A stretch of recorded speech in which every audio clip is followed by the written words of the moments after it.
जय Shri Krishna. Hello friends, stock of stores and spare जो किसी पर्टिकुलर प्लांट एंड मशीनरी के लिए मेंटेन किए गए थे, उनका क्लासिफिकेशन फिक्स्ड एसेट्स में होना चाहिए या उन्हें इन्वेंट्री में क्लासिफाई किया जाना चाहिए। क्या रिलेशन है कॉर्पोरेट गवर्नेंस का एग्जीक्यूटिव कंपनसेशन के साथ? आरबीआई ने कोरोना वायरस इंपैक्ट को काउंटर करने के लिए पैंडेमिक में क्या क्या स्टेप्स लिए? क्या होता है इक्वलाइजेशन कॉन्सेप्ट इनकम टैक्स में? साथ ही मैं चार्टर्ड अकाउंटेंट्स के लिए कुछ वैकेंसीज भी आप लोगों के साथ शेयर करूंगा। Hello friends, myself CA Harshit Bindal. मैं चार्टर्ड अकाउंटेंट जनरल और बिजनेस मैगजीन्स के ऊपर ऐसे ही कंटेंट आप लोगों के साथ रेगुलर बेसिस पर शेयर करूंगा। तो जिन्होंने भी मेरा चैनल अगर सब्सक्राइब नहीं किया है तो प्लीज सब्सक्राइब इट। जिन्होंने इंट्रोडक्शन वीडियो नहीं देखा है तो उसका लिंक डिस्क्रिप्शन बॉक्स में है, आप जाकर के देख सकते हैं।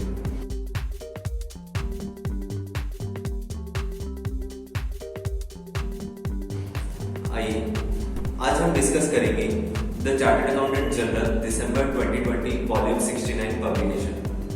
आइए सबसे पहले हम डिस्कस करेंगे आईसीएआई की कुछ interesting news. Revision of guidance note on share based payments. तो जो companies Ind AS 102 share based payments follow करती हैं वो शेयर बेस्ड पेमेंट्स की अकाउंटिंग इंड AS के अकॉर्डिंग कर लेती है, बट जो कंपनीज आज भी अकाउंटिंग स्टैंडर्ड्स फॉलो कर रही थी वो शेयर बेस्ड पेमेंट्स की अकाउंटिंग गाइडेंस नोट के अकॉर्डिंग करती है। तो आईसीएआई ने इंड AS और ओल्ड गाइडेंस नोट को सिमिलर लाइन पर लाने के लिए गाइडेंस नोट को रिवाइज कर दिया है, जिसका लिंक आपको डिस्क्रिप्शन बॉक्स में मिल जाएगा। आप वहां से जाकर के रिवाइज गाइडेंस नोट रीड कर सकते हैं। Revision of guidance note on accounting standard 25 applicability of interim financial reporting and measurement of income tax expense for the purpose of interim financial reporting. ICAI ने ये गाइडेंस नोट भी revise कर दिया है, जिसका लिंक डिस्क्रिप्शन बॉक्स में। अगर आप चार्टर्ड अकाउंटेंट हैं और आपका या आपके किसी डिपेंडेंट का ट्रीटमेंट मेदांता हॉस्पिटल में चल रहा है तो आईसीएआई ने मेदांता हॉस्पिटल्स के साथ में टाई अप किया है। आप अपना मेंबरशिप कार्ड और पेशेंट का गवर्नमेंट आइडेंटिटी प्रूफ दिखा करके मेदांता हॉस्पिटल में डिस्काउंट अवेल कर सकते हैं। इसी तरीके से डॉक्टर लाल पैथ लैब में आप अपने और अपने डिपेंडेंट्स की डायग्नोस्टिक्स और किसी टेस्ट रिपोर्ट्स के लिए 15% डिस्काउंट अवेल कर सकते हैं। इन दोनों ही न्यूज का लिंक आपको डिस्क्रिप्शन बॉक्स में मिल जाएगा।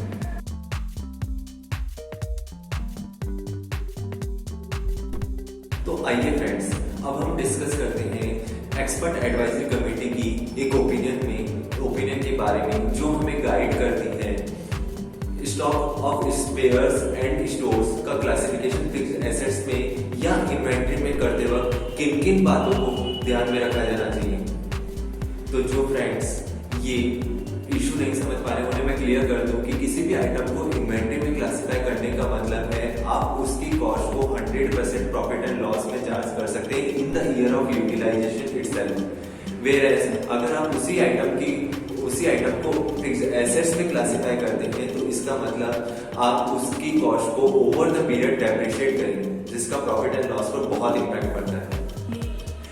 एक्सपर्ट एडवाइजरी कमेटी की क्लासिफिकेशन ओपिनियन को डिस्कस करने से पहले मैं आपको कुछ बैकग्राउंड समझाना चाहूंगा। सपोज एक कंपनी है XYZ कंपनी जो कि मैन्युफैक्चरिंग कंपनी है एंड एक्सपोर्ट ओरिएंटेड यूनिट भी है। कंपनी ने अपनी प्लांट एंड मशीनरी की कंटिन्यूटी को मेंटेन रखने के लिए या इंश्योर करके रखने के लिए स्टोर्स एंड स्पेयर्स का एक स्टॉक मेंटेन करता है। FY 17 तक यानी इंड AS अडॉप्ट करने की डेट तक कंपनी ने स्टॉक को इन्वेंट्री के अंदर क्लासिफाई कर रखा था, बट इन FY 18 कंपनी ने, चूंकि ये स्टॉक किसी पर्टिकुलर प्लांट एंड मशीनरी से रिलेटेड थे, परंतु ना तो ये कंपोनेंट की डेफिनेशन को पूरा कर रहे थे, ना ही इनकी कोई सेपरेट यूजफुल लाइन थी। कंपनी ने इस स्टॉक का क्लासिफिकेशन इन्वेंट्री में ही कैपिटल स्पेयर्स करके हेडिंग क्रिएट करके उसमें कर दिया। सब्सिक्वेंटली ऑडिटर कंपनी की इस तर्क से राजी नहीं हुआ और उसने ऑडिट रिपोर्ट में यह कहकर क्वालिफाई कर दिया कि कैपिटल स्पेयर्स करके कोई भी टर्म नहीं होती है इंड AS के अंदर एंड एज पर para 7 and 8 of India 16 property plant and equipment stores and spares का क्लासिफिकेशन फिक्स्ड एसेट्स में ही होना चाहिए। कंपनी ने एक्सपर्ट एडवाइजरी कमेटी से इस इशू पर अपनी ओपिनियन मांगी। तो फ्रेंड्स, एक्सपर्ट एडवाइजरी कमेटी की ओपिनियन के अनुसार classification of stores and spheres करते समय हमें किन किन बातों पर ध्यान देना चाहिए। एज पर India 16, first point is definition of property plant and equipment. Property plant and equipment means वो सभी टेंजिबल एसेट्स जो आपने प्रोडक्शन या सर्विस रेंडर करने के लिए या रेंट पर देने के लिए या एडमिनिस्ट्रेटिव पर्पस के लिए हेल्ड कर रखी है और साथ में आप उनको यूटिलाइज करेंगे एक से ज्यादा पीरियड के लिए। Second point, para number 7, para 7 of India 16 ये कहता है किसी भी आइटम को प्रॉपर्टी प्लांट एंड इक्विपमेंट में तभी क्लासिफाई किया जाएगा जब उससे कोई फ्यूचर इकोनॉमिक बेनिफिट एंटिटी को फ्लो हो रहे हैं और उसकी कॉस्ट को रिलायबली मेजर किया जा सकता है। पैरा 8 ये कहता है stock of stores and spheres and servicing equipment का क्लासिफिकेशन पीपीई में तभी किया जाएगा जब वो पीपीई की डेफिनेशन को फुलफिल करेंगे, नहीं तो उनका क्लासिफिकेशन इन्वेंट्री में किया जाएगा। ओके, इसके अलावा कंपनी को यह भी देखना चाहिए कि stores and spares day to day service cost के लिए है या किसी सिग्निफिकेंट पोर्शन को रिप्लेस करने के लिए। अगर स्टोर्स एंड स्पेयर्स किसी day to day service cost के लिए है तो इसका क्लासिफिकेशन इन्वेंट्री में होना चाहिए और कॉस्ट रिपेयर्स एंड मेंटेनेंस में चार्ज की जानी चाहिए। अगर ये स्टोर्स एंड स्पेयर्स या सर्विसिंग इक्विपमेंट किसी फिक्स्ड एसेट के सिग्निफिकेंट पार्ट जिसकी कोई स्पेसिफिक यूजफुल लाइफ है उसको रिप्लेस करने के लिए है तो इनका क्लासिफिकेशन फिक्स्ड एसेट्स में ही किया जाना चाहिए। इसके अलावा कंपनी इंडिविजुअली इनसिग्निफिकेंट आइटम्स की वैल्यू को भी जोड़ करके ये कॉन्सेप्ट लगा सकती है और फिक्स्ड एसेट्स या इन्वेंट्री के अंदर उनकी अकाउंटिंग कर सकती है।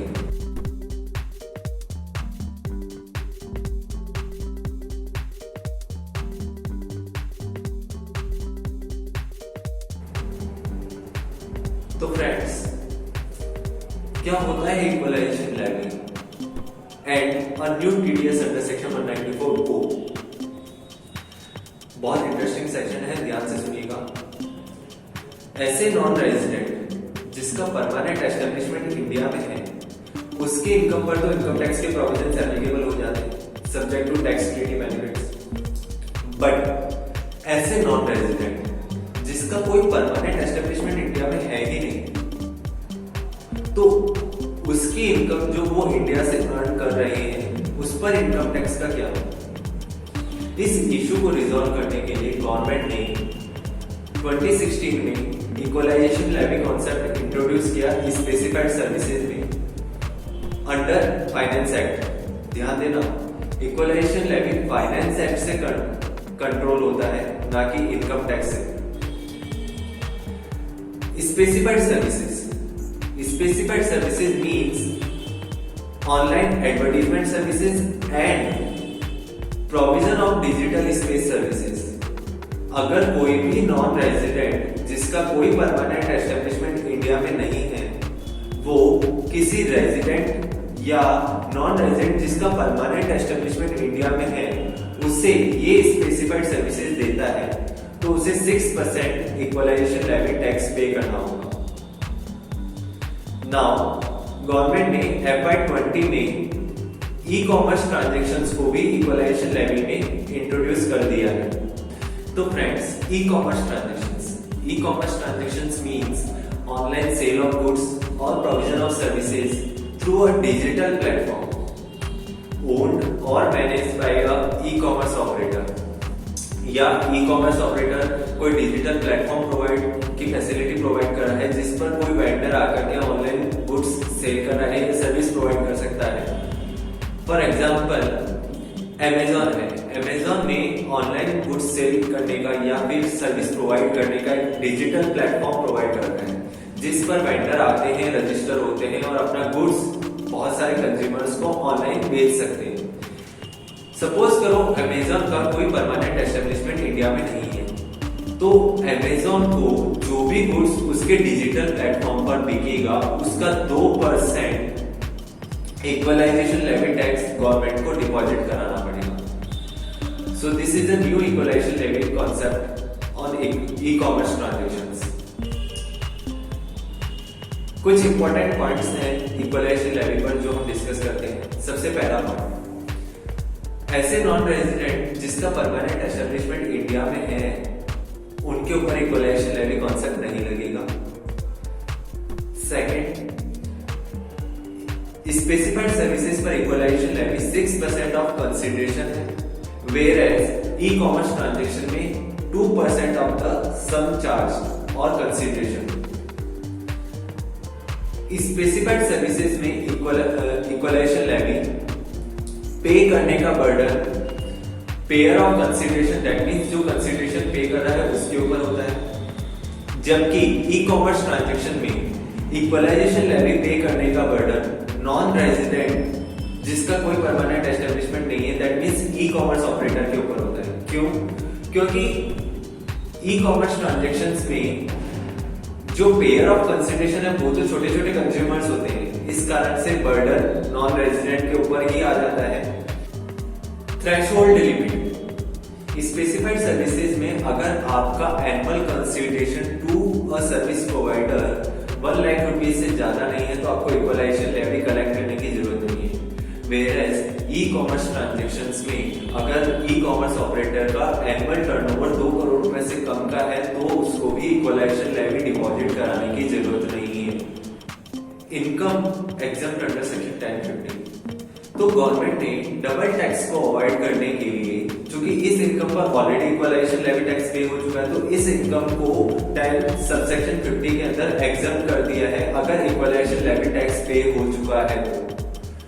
इसी तरीके से अब हम डिस्कस करेंगे सेक्शन 194O जो कि रिलेटेड है इक्वलाइजेशन लेवी से ही इनडायरेक्टली। तो हमने यहाँ पर एक एग्जांपल लिया था अमेजोन का, उसी को ही मैं थोड़ा सा इलैबोरेट करता हूँ। अमेजोन एक डिजिटल प्लेटफॉर्म है जो कि सर्विस प्रोवाइड कर रहा है वेंडर्स को कि वो अपना माल आकर के ऑनलाइन बेच सकते हैं। यहाँ पर अमेजोन ने एक प्रोफेशनल और टेक्निकल सर्विसेज दी वेंडर्स को। ये वही प्रोफेशनल और टेक्निकल सर्विसेज है जो सेक्शन 194J में आपने स्पेसिफाई पढ़ रखी होगी। तो सेम सर्विसेज अमेजोन ने वेंडर्स को प्रोवाइड करी। अब यहाँ पर वेंडर्स को सेक्शन 194O जो कि एक नई TDS सेक्शन है उसमें 1% बट फॉर FY 21.75% टैक्स काट करके गवर्नमेंट को जमा कराना होगा। यही सेक्शन 194O है जिसमें ई commerce operator vendors, that means e commerce participant को जो प्रोफेशनल और टेक्निकल सर्विसेज प्रोवाइड करते हैं उस पर 1% और फॉर FY 21 के लिए 0.75% टैक्स डिडक्ट करके गवर्नमेंट को जमा कराना होगा।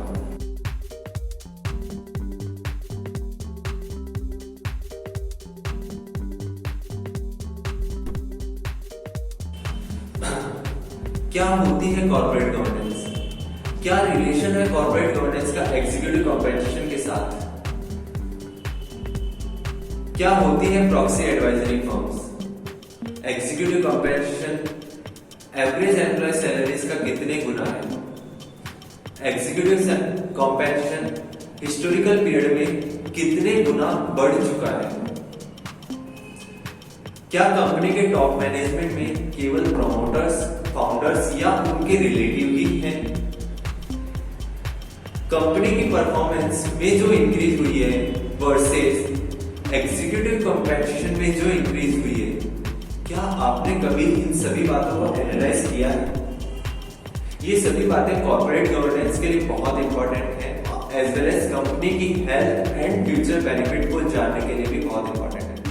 तो फ्रेंड्स, ये सभी बातें मैं आपसे एक सेपरेट वीडियो में डिस्कस करूंगा क्योंकि बहुत बड़ा टॉपिक है।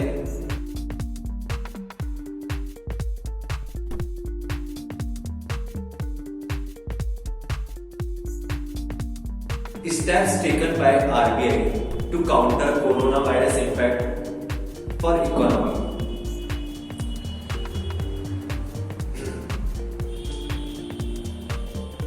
स्टेप्स बताने से पहले मैं दो चीजें क्लियर करना चाहूंगा, repo rate and reverse repo rate. Repo rate and reverse repo rate को अगर सरल शब्दों में कहा जाए तो रेपो रेट मींस वो रेट जिस पर आरबीआई बैंकों को लोन देता है, और रिवर्स रेपो रेट मींस वो रेट जिस पर आरबीआई बैंकों से लोन ले लेता है। तो आरबीआई ने ड्यूरिंग पैंडेमिक रेपो रेट को 5.15% से घटा करके 4.4% कर दिया था। इसके अलावा रिवर्स रेपो रेट भी 90 बिप्स से कम कर दी थी और आज रिवर्स रेपो रेट 3.35% है। इसके अलावा आरबीआई ने मिडिल क्लास फैमिली को लोन्स में ईज प्रोवाइड करने के लिए ड्यूरिंग पैंडेमिक मॉरेटोरियम पीरियड भी प्रोवाइड किया था। इसी तरीके से एमएसएमईज को वर्किंग कैपिटल लोन्स में रीपे करते टाइम ईज प्रोवाइड करने के लिए उन्हें भी मॉरेटोरियम पीरियड प्रोवाइड किया गया था, और नए वर्किंग कैपिटल लोन प्रोवाइड करने के लिए बैंक्स एंड फाइनेंशियल इंस्टीट्यूशंस को वर्किंग कैपिटल के रेगुलेशंस में ईज प्रोवाइड करने को कहा गया था। इसके अलावा और भी बहुत सारे स्टेप्स आरबीआई ने लिए थे। तो जो फ्रेंड्स बैंक और फाइनेंशियल सेक्टर से रिलेटेड हैं उन्हें ये आर्टिकल जरूर पढ़ना चाहिए। इसका लिंक मैं आपको डिस्क्रिप्शन बॉक्स में दे दूंगा।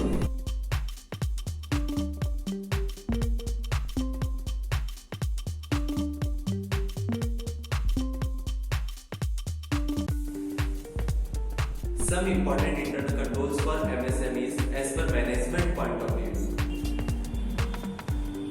Purchase मैनेजमेंट को पीरियडिक बेसिस पर वेंडर वाइज मास्टर डेटा में जो भी चेंजेस हुए हैं वो रिव्यू करते रहना चाहिए। इससे unauthorised modifications as well as fake vendors और कोई भी एरर्स अगर होगी तो वो टाइम टू टाइम आइडेंटिफाई हो सकेंगी। इसी तरीके से मैनेजमेंट को की रॉ मटेरियल आइटम्स की कॉस्ट को भी पीरियडिकल बेसिस पर रिव्यू करते रहना चाहिए और उनको कंपेयर करना चाहिए लास्ट ईयर की prices as well as budgeted prices के साथ में। इन्वेंट्री मैनेजमेंट को पीरियडिकल बेसिस पर इन्वेंट्री एजिंग रिपोर्ट भी बनानी चाहिए, जिससे स्लो मूविंग इन्वेंट्री और उन पर खर्च होने वाली कॉस्ट को आइडेंटिफाई किया जा सके। इसी तरीके से पेरोल में मैनेजमेंट को पीरियडिकल बेसिस पर जो भी मॉडिफिकेशन हुए हैं पेरोल डेटा में उसको भी रिव्यू करते रहना चाहिए ताकि अनऑथराइज्ड मॉडिफिकेशंस को आइडेंटिफाई किया जा सके। रिलेटेड पार्टी ट्रांजैक्शंस में मैनेजमेंट को पीरियडिकल बेसिस पर रिलेटेड पार्टी बैलेंसेस को कंफर्म करना चाहिए रिलेटेड पार्टीज के साथ में। इसी तरीके से सस्पेंस अकाउंट में भी अगर कोई एंट्रीज पड़ी हैं तो उनको भी रिकंसाइल पीरियडिकल बेसिस पे करते रहना चाहिए। तो ये कुछ इंपॉर्टेंट इंटरनल कंट्रोल्स थे जो मैनेजमेंट को ध्यान में रखने चाहिए for effective utilisation of resources.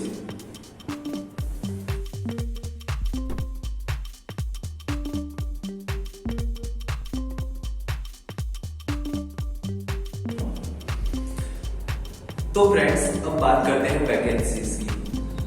अगर आप एक सीए हैं और आप एक्सपीरियंस हैं या फ्रेशर हैं लेकिन आप असाइनमेंट बेसिस पर अगर वर्क करना चाहते हैं तो आप मुंबई के लिए कांटेक्ट कर सकते हैं सीए आशीष शाह को, एंड बैंगलोर तमिलनाडु के लिए कांटेक्ट कर सकते हैं सौंदर्य को। इन दोनों का ही कांटेक्ट डिटेल्स मैं डिस्क्रिप्शन बॉक्स में मेंशन कर दूंगा।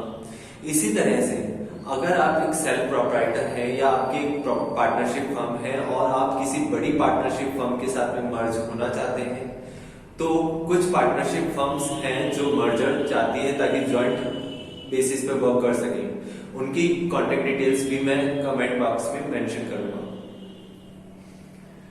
तो गाइस अगर आपको मेरी ये छोटी सी कोशिश पसंद आई हो तो please like and share this video, और अगर आप आगे भी ऐसे ही other business magazines like Forbes, Fortune 500, the Economist etcetera के कंटेंट पर अपडेटेड होना चाहते हैं तो please subscribe my channel. Thank you.